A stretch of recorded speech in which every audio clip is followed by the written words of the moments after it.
Well, welcome, Nina. It is nice to see you. Thank you, Rob. So, Nina, as one of the participants in this second round of the Day One program, I want to ask you first, what did you think when you first heard about this class, and maybe where you heard about it?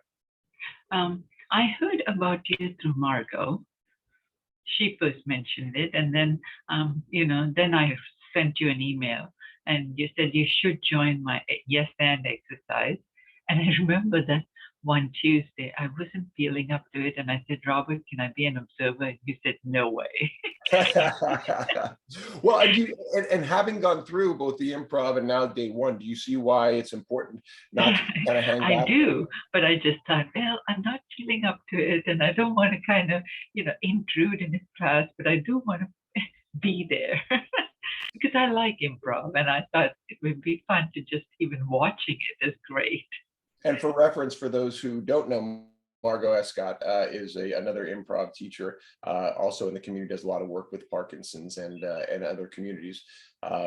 So excellent. So you found us through that route. And then why did you decide to sign up for Day One? Why did Day One speak to you? Well, what I like to write, and I wanted to write about my journey, which I've done sporadically, but it's not something I thought about, okay? Like you sit down and you suddenly think, oh, you know what? When I was first diagnosed, this is what I was told, or, this is how I felt, but you never write it down. You never think about it. You go like, must have happened to a million other people, and everybody's going through the same thing. So what's unique about me? But then when I looked at your course and your journey, and I thought, you know what? It'll be important to my girls. May not be important to anybody else. That's great. Yeah. So it sounds like what we call in research generativity, this idea of giving back or giving to the next generation a roadmap or understanding that they wouldn't understand. And like you say, if it only exists up here, people aren't going to get that. So you consciously, it sounds like, wanted to put this down for your own exploration and then for your family at least, right? Right. Well, and through the journey, from my point of view, I realized, I was thinking maybe, oh, you know what? I'll learn all the techniques to do something right. But also, what I learned was things that I don't want to do and things that I don't want to explore as well. It's like, no, that's the wrong path. And that's not where I want to go. I want to do something different. And this is what I want to work on. So, it gave me those insights. Right. And maybe some clarity for your direction of how to tell this story. Yeah, because I think I was just exploring everything. Like, some blind person just saying, oh, I'll try this. And I couldn't understand why it wasn't working for me. You know what I mean?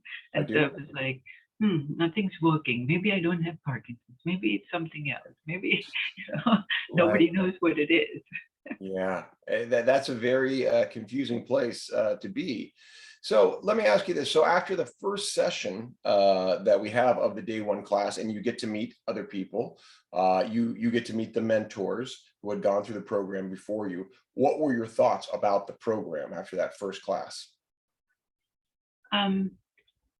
I found it, eye-opener, because I hadn't been in a room talking to people. Okay, I had observed webinars and heard people talking, which is very different from actually being there and talking to other people and at least observing how everybody's journey is different and what stages everybody was in. So you kind of get the future and also look at yourself, where you were and how it's going to progress. And that was depressing in a way, but also it gave me this thing to plan a little bit, because I do everything on the spot. I'm just like, jump into it, let's do it. I mean, I still do that, but at least I kind of know, okay, this is what it's going to be like. I want to dive in a little bit to what you said about the difference between watching, being at seminars and maybe listening to lectures or people tell their story versus being in the room and being an active participant. Because one of the important elements of the day one is the use of improv, like you know, where everyone is called upon to participate, right? In hopefully a safe Right. and simple manner, right? So Right. so your voice is recognized. Yeah. Do, that feeling, that difference, just if you can give me a little more about that, what that means to say, oh, I'm not just going to listen or observe like you wanted to do at the improv class, but now my story does matter. Now, you know, talk to me a little bit about that. Um, well, what I realized is, well, I'm going to talk about my daughters because, you know, my oldest one especially always wanted to know. She's always interested in feelings, and I am too. She takes after me. But, you know, I kind of hide my feelings a lot.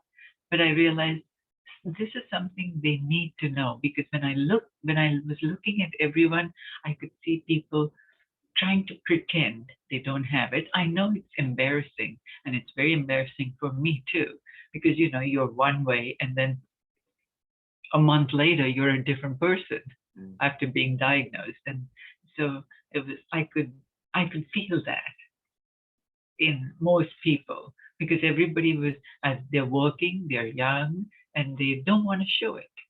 You know, it's not something people have sympathy or empathy for because nobody understands the disease.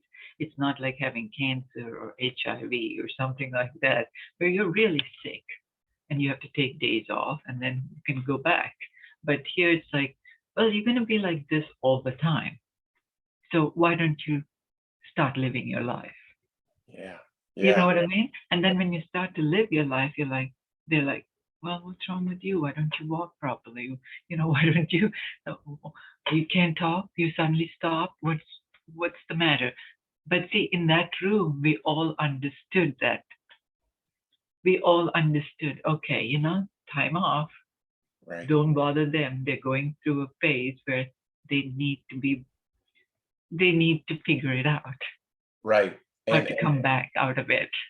And it's one thing to know those facts and even that journey or hear that story. It's another, I think, and you tell me, to yes and that experience personally. Say, by the way, that is me too. To accept that I am part of this. In some, it's they're all different, and yet there are similarities that bring the community together in terms of experience and emotion.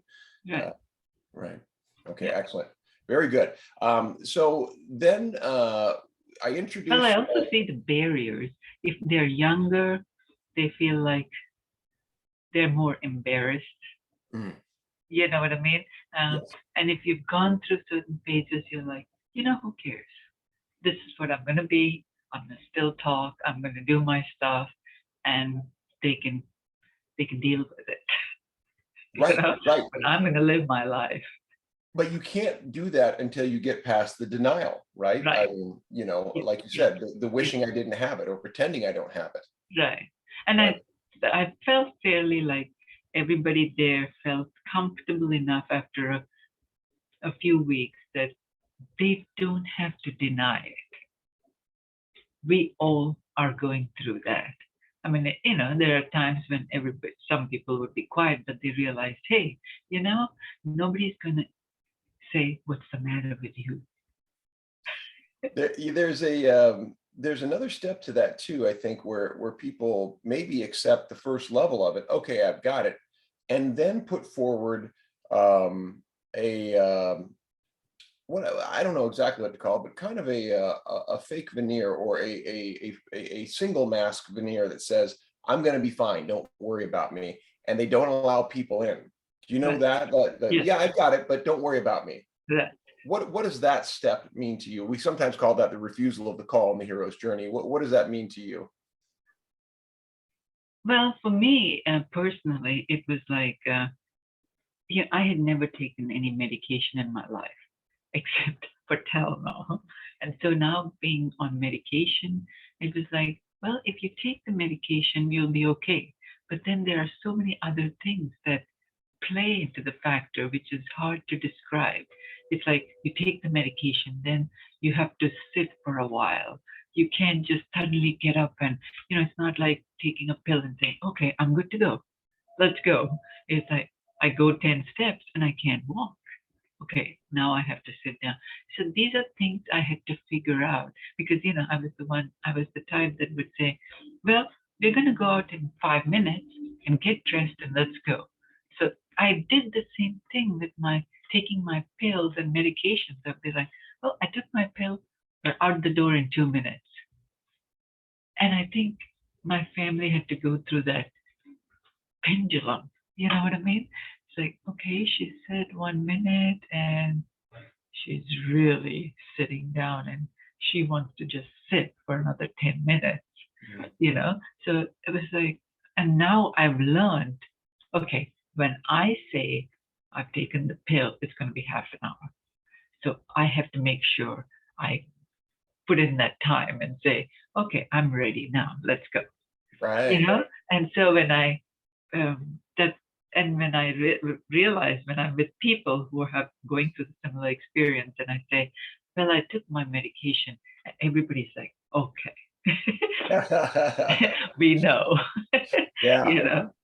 That is the power of being in the group. Let me ask you when, so you were familiar with improvisation before this because of your time with Marco. But when I introduced the hero's journey as a manner of structuring your story, which, like you said, you broadly thought maybe you didn't have, you were all over the place trying to figure out which story was. How did you feel about the hero's journey when you first heard about it and saw this 12 steps that we were going to take? Well, it was exciting because I had never done a structured writing process, or even when I watched Star Wars, because I watched it when I was younger, and now my kids are into it. But I watch a little bit, I walk away. I had never seen those steps in action, like going through one by one what happens. And so, as far as the movie is concerned, that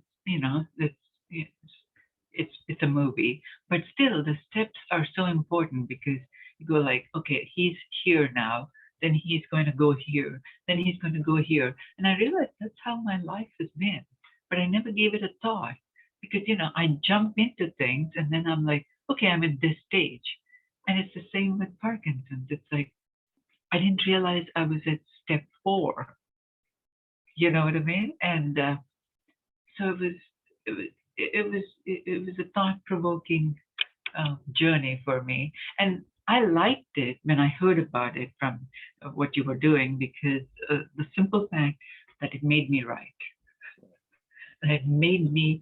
I had taken a writing course before, but it was shorter, and this was more like a long 12-week program, and it was like every week I need to sit down and figure out what I'm going to do. And sometimes the plan would come to me on the last day, but it did come because I was dedicated to it, because I was like, you know what, I need to do this step because I need to figure out how I'm going to go to the next step. And without this step, I can't figure out that. I can't get there.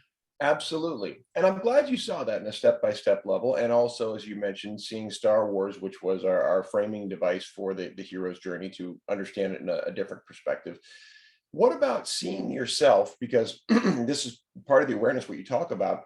Luke in Star Wars, in the ordinary world, doesn't think of himself as a hero. Of course, he's a farm boy who wants to just go fly spaceships and isn't allowed to by his uncle. Did you have a hard time with the concept of seeing yourself as a hero in your journey? What was that like? I've seen myself as a hero before Parkinson's. I'm just telling you that because it's an important distinction. After this, I don't see myself as a hero because suddenly I'm not able to do things I used to do. I was always the role model. So I was able to, say, well, we're going to do this and this is how we're going to do it. But now it's like, well, do they see me like this? Because they see a person who cannot walk, or they see a person who is not able to do stuff. And so who am I to tell somebody, let's get it done? You know what I mean? So that was hard. And the writing process made me think, and also my daughter had been telling me, you're the only one who sees yourself as disabled. So it didn't sink in till I started writing. Right. So that sounds very instructive. That, like you said, there was a separation from your ordinary world, heroic person pre-Parkinson's, to with Parkinson's. I can't do what I used to, therefore I'm no longer worthy of the title of hero. And until you get the reflection through your writing, through your outside validation via your daughter, you can't start to see that, oh, these people are still the same, right? Right. Nina's still here. She happens to have Parkinson's. That doesn't make her less of a person. It certainly doesn't make her non-heroic. Right. Right. Very good. So when we went forward in that first week, we also brought in the mentors who were the people who'd gone through this program before. What was it like to hear them and to engage with them? People who had gone through what you were about to go through. Do you remember anything from that meeting in particular? Well, I remember Susan, who I've talked to after. So, she was the most animated there. But, and I interacted with her in the yes and exercise. And I don't think anybody else came for those. Right. So, but Diane did, give me feedback on the writing. So from that perspective, I interacted with her. But I've spoken to, when I heard them, and they had gone through a longer writing process and doing a lot of things. I felt that it helped them make a lot of decisions for themselves, which were good, for their journey. And that helped me. Let me focus in on one thing you said there. You talked about the writing and getting feedback, because it's one thing to have the strength and the focus to do the writing, and then it's another to hear back from people. What did it mean to get feedback from the community about your writing? This group that came together, and how did that affect your ability to go forward? For one thing, they could relate. So I didn't feel like I'm writing some kind of story that didn't mean anything to anybody. You could write a story and then people are like, well, some fictional world she's living in, I mean, it could be a great fiction. I could turn it into that. But also the fact that it could be a fiction, but there are some parts that really hit other people. It's like, yes, that's how I felt. Yes, this is how I felt. And yes, this is what other people are going to tell you. Right. Writing can be, and I know this is a writer too, writing can be a very lonely process if you are left to do, as you said, the whole thing to yourself. What I'm hearing, I think, is that idea of that kind of incremental validation, that incremental, this matters, along with the structure, allowed you kind of the strength, the courage, the fortitude, and use any words you like, to really fully explore this, to allow yourself, give yourself permission to tell your story in a way that, again, was previously in your head.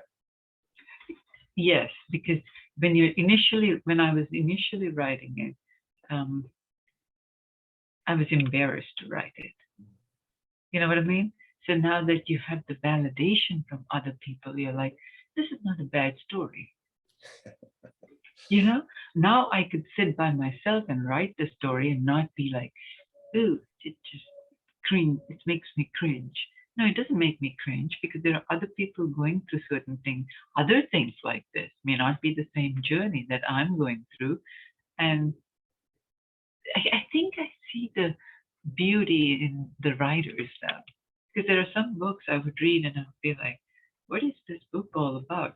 But now I get the idea, I get it. It's like, yes, I do see what they're going through.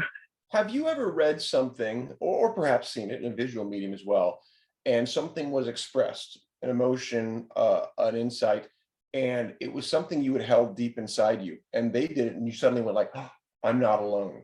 Have you ever had that feeling, either in reading or watching something, or maybe even hearing a song? Um, Well, see, I can relate to the British authors because that was my upbringing. right, And when I used to see, when you still see, like, for example, Harry Potter, how he's abused, it makes me cringe because it's like, that's child abuse. But then when I look back, that's exactly how my childhood was. That's exactly how we were brought up to obey. We were punished. I went to a Catholic school. So it wasn't, and I'm looking at it and I'm thinking, well, that's not weird because that's what they went through. And, like, pardon me. Okay, keep going. Thank you. James and the Giant Peach, I remember it's my daughter's favorite story. Yes. But then my husband looked at it and said, that is very weird, the way they abused that child. And I Yeah. said, that's how they did it. Yeah, Roald Dahl's work and Dickens' work, a lot of Right. those authors, right, very much in that tradition, right up to Yeah. Rowling. Yeah, So with that kind of hits me. But then I realized, it's not the modern world, it's the world they came from. And it's right, okay to tell the story. right. There's still universality within there. Yeah. Going forward with our class, we have a Oh, series. Oh, go ahead. Sorry. I wouldn't have been able to tell that story myself about all that childhood abuse, like, children went through. But now looking at it and going through this journey, I think I could. Hmm. And again, that's important for the next person who looks at that and says, I'm not alone. And Right. within Parkinson's, there's a lot of that feeling, Yeah. that people feeling they're alone, they're isolated, heavily reported, right? And the idea is to relieve ourselves of that self-imposed burden. Yeah. We had a lot of speakers come in, one of whom was David Leventhal. Talk to me about what it was like to see David. You take dance for PD classes outward, but why is that an important part of your engagement in your overall health? Well, I love dancing. I've always danced. But with Parkinson's, I feel when I dance even for 5 minutes, I get so I still do get tired. Okay, but I enjoy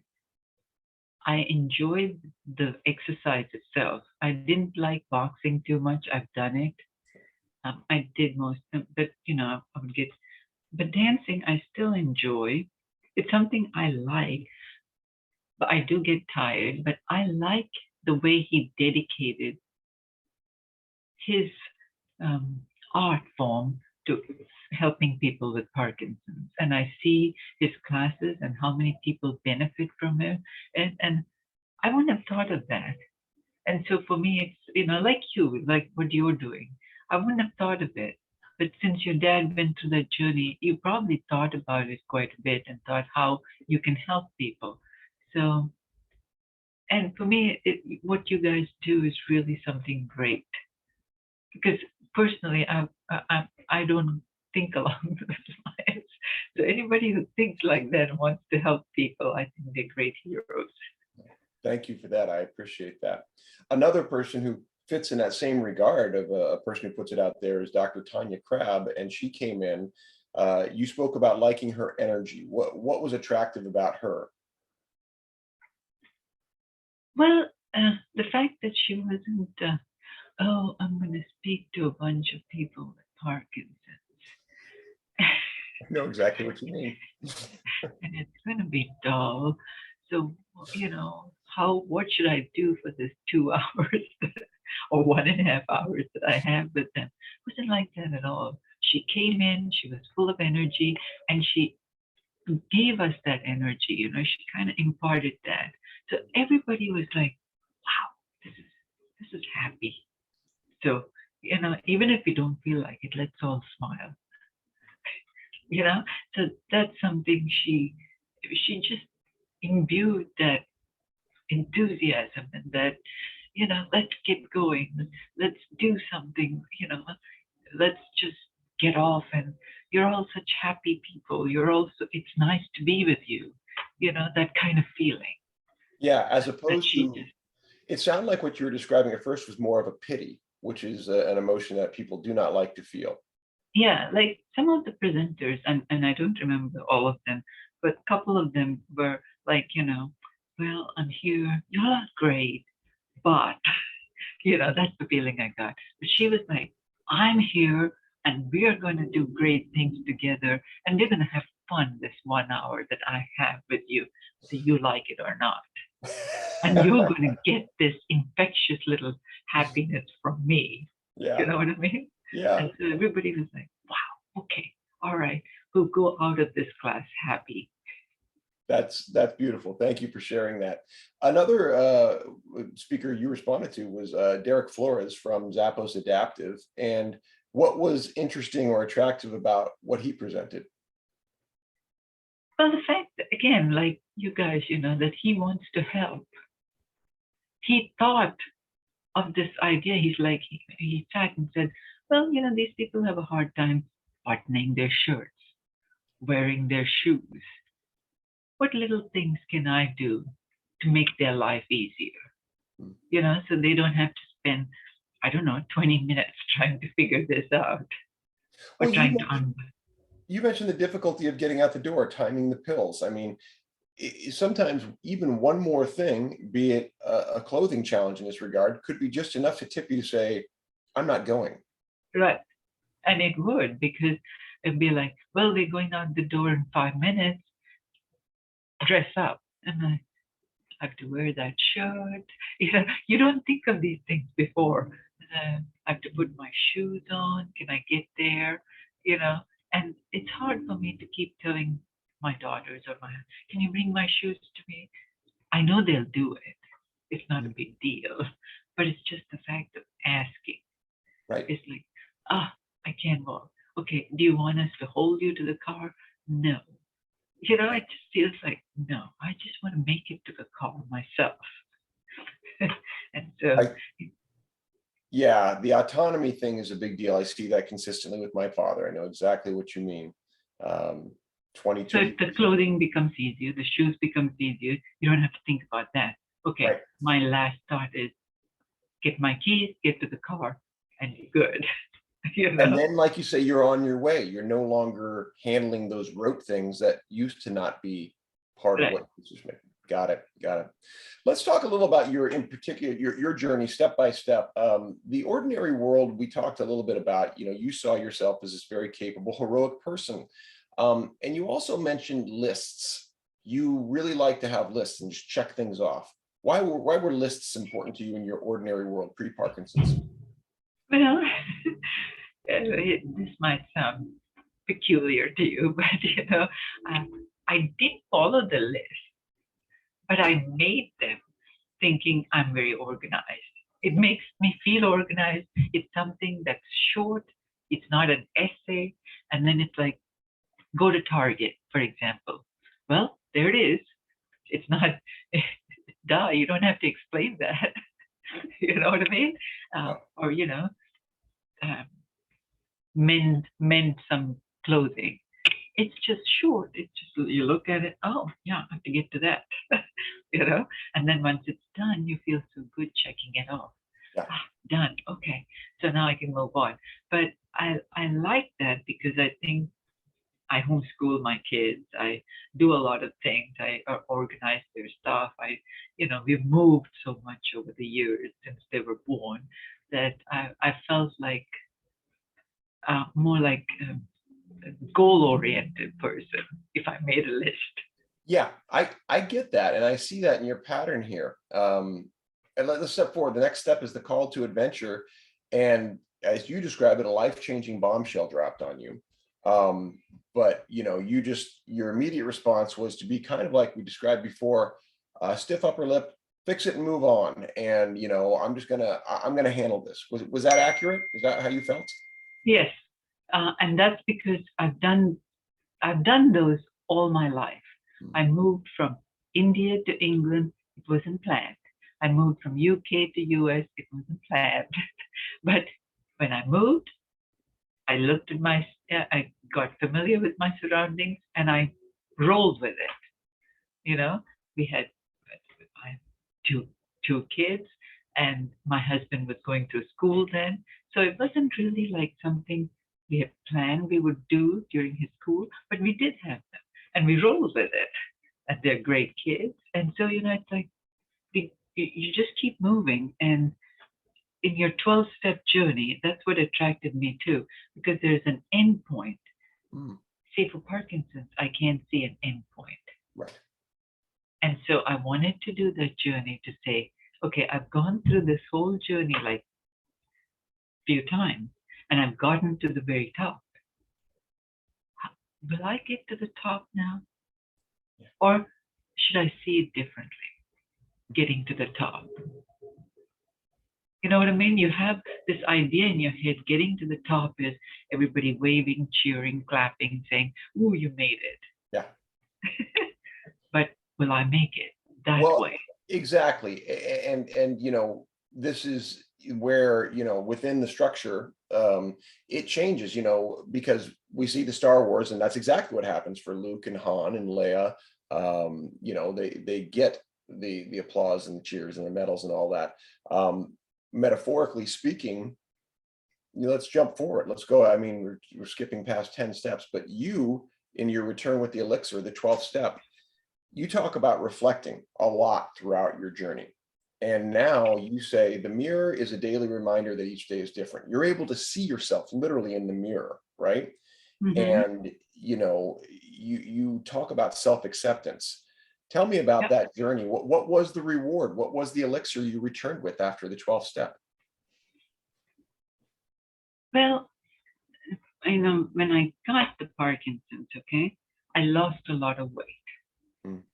And so it was, but instead of, I don't have the greatest doctor, I guess, but instead of kind of talking through that, it was more like an embarrassing point. And even my family, not my husband or my kids, but my family, they were like, "What's wrong with you? You're losing weight." So it was like this, what's wrong with me? It wasn't a fact that, well, I have Parkinson's and maybe I need to look at some things, what's going on. It wasn't like that. It's like, fix yourself. You look awful. That's the message I got. Wow. And so I'm thinking to myself, well, I'm losing weight. I can't walk properly. So there must be something wrong and I should be able to fix it. Maybe if I put on weight and if I eat properly, which was, kind of difficult because I don't know, it wasn't happening fast enough like it should in my head. And so I stopped looking at myself in the mirror. And you have to realize, Robert, I was the type of person who liked to act. I liked to model. So I liked looking at myself. And so this was a phase where I was like, no, I'm too thin. People say I look ghastly, so I don't want to look at me, And so going through that journey, I was like, what is it? What is the most embarrassing thing for me right now? It was to look at me. So I had to go through that and say, okay, whatever I look like, that's me. I'm going to look at it and accept it. I don't care what other people say. They could judge all they want. Right. You use the word like that. You said, I notice a slow change within me to be the person I am beginning to like. That's more than acceptance. That you were giving yourself that gift, it sounds like. Yeah. Because I feel I still am me. I'm still in the same body. And I, like my husband and my kids go, Mom, you still do everything you did. Maybe you're a bit slow. But it doesn't matter to us. So they gave me that gift too, partly. But I Right. wasn't ready to accept it till I started writing and going through the journey. I And was that's like, it. Yeah, giving the gift and accepting the gift are not right. necessarily, those are different steps within the Yeah, same. because when they gave it, I was like, no, I'm not, Mm, you know? But for me, it's like, what is it that I should do? And when I was started writing, like I told you, ideas would come to me at the last minute. And I was like, there's something that I'm not giving myself, I'm restricting. And I realized it's that gift. I mean, it might sound odd to you and everybody else because what's there to look at herself? I mean, she must be kind of a show off. It's not a show off, it's just accepting who you are and say, I'm okay the right. way I am. Right. And like you say, the journey to that place, to accept Right, what your loved ones are seeing already, to accept the gift of their love, right. truthfully.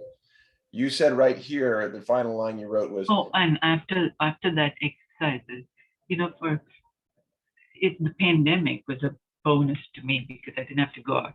But then I realized that journey helped me be able to go out on the weekends again, do stuff again with my kids. Because this last weekend we went boating, and I really didn't want to do it for the longest time.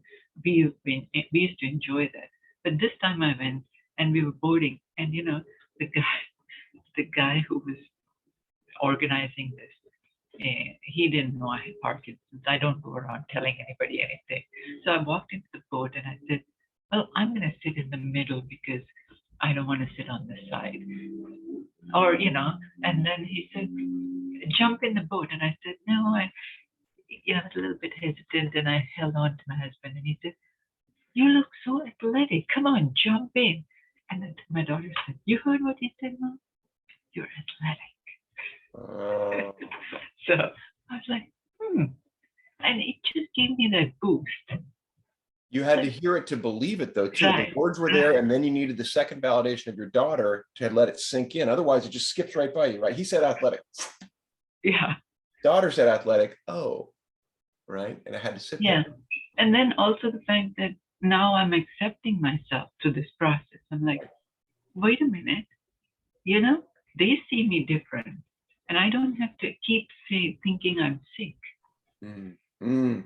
That sounds like a tremendous relief to not think of yourself as sick, to think of Right, yourself as athletic, right, capable, heroic. right. Well, that's a So, beautiful journey. so the writing helped, and just the think, seeing myself for maybe that's my heroic. That's my finale. You made me come up to the top now. Uh-huh. But you could see it. That's it, right? Right. That's your gift. Let me ask you, because sometimes people say, well, in a world of what's next, what's next? You have this gift for yourself. Are you in a position where, based on what you've learned within the community and experienced, you could see yourself potentially as becoming a mentor yourself to the next round of people who participate? Yeah, definitely. I also want to kind of, I've always thought of doing something with cooking. I love cooking and baking, and I was thinking I could gear it more towards people with Parkinson's because I have issues eating stuff, Right. and I'm sure they all do too. I and my daughters always wanted me to do it because they were like, and they're film, they're photographers, videographers, and we'll do it all. You just have to think of something nice to do because they love my cooking. So I was like, well, it's just my family. But now I'm thinking, well, you know what? No, I could probably help people. I could do something with this. I Well, could, it sounds like just the act of doing it and sharing it, showing other people that they are capable because you're saying to yourself and them, I am capable. Your acceptance of yourself as that person that you are seen as by your daughter and your husband, your daughters and your husband in particular, and then sharing that shows a capable person who believes in herself, and therefore other people who may feel less capable and perhaps with Parkinson's or otherwise go, oh, that's me up there. I'm Nina. Right. Yeah. Yeah. So it's good. You did a good thing. We'll see, Nina. I hope in the meantime you'll continue to show up. We'll see you occasionally in Yes and Exercise. And Yeah, it's just at this minute, my daughters are going through a process of looking at colleges. sure. So we're kind of busy, and one of them is doing an internship. So it's like, if you could do it a little later, maybe I would be able to come. Talk to me. I'm flexible. All right, Nina. Thank you so much for your time and for sharing this journey. I really Yep. think that's so key, that you allow it to be out there and others to see it and grow with you as you've gone on a tremendous journey. Well, thank you, and I hopefully, you'll get your PhD soon. You'll be Dr. Roberts, and people can see that you're really doing something good. I appreciate it. This idea of yours is, I think it's a fantastic idea. Thanks a lot, Nina. We'll see you soon. All right, bye-bye. Thank Bye. you.